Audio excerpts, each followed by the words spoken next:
real talk for a second, because if you're watching this, there's a very good chance that you, like me, were curious about riding a bike in Vietnam or any country in Southeast Asia.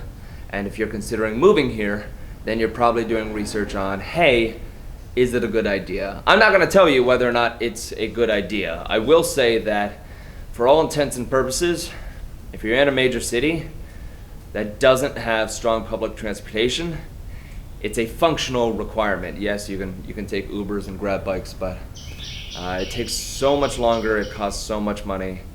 Practically, I'd say 99% of the non-diplomatic expats, or the expats who aren't provided a car through their business. So the expats like you and me, maybe crazy kids in their late 20s, ride a motorbike.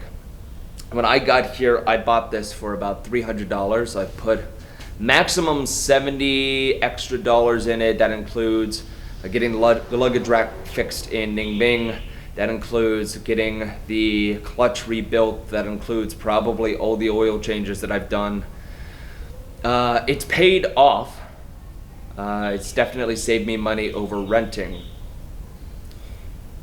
I want to do a video on whether or not you should get a motorbike like this or a scooter, because I have stronger feelings on that, and the answer perhaps would surprise you.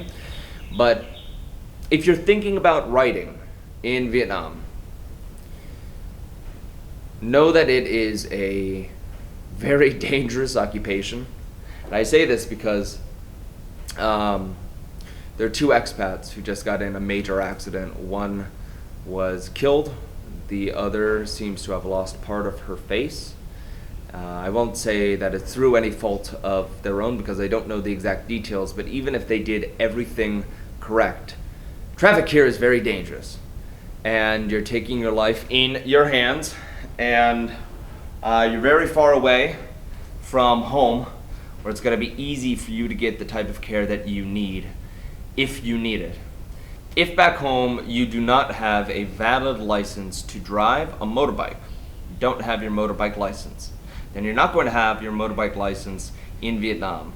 The rules are actually kind of tricky, and I haven't been able to figure out whether or not it's a matter of Vietnam accepting international driver's licenses for motorbikes, or whether you actually have to be licensed in Vietnam. There are a couple people that I know who have gone the second route and gotten their Vietnamese license, but you're looking at a long-term thing at that point. Regardless, if you're not licensed, your travel insurance will not cover your costs if you get into an accident. So when you come to Vietnam, if you come to Vietnam and you're riding a bike, you need to keep in mind two things. One, you're taking your life into your hands every single time you ride a bike.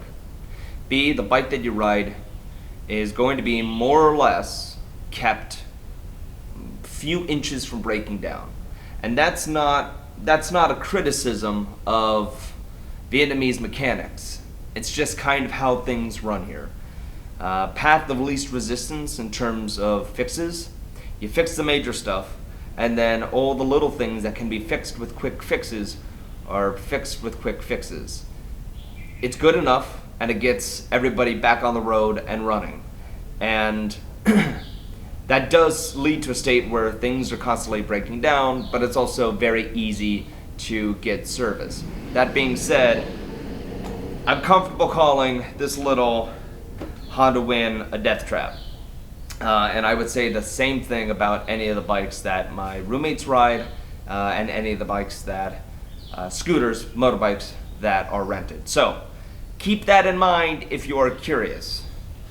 And I've got about 7 things wrong with this little lady here, even though I love her to death. So I am going to go and take her to the shop and then let her get fixed up.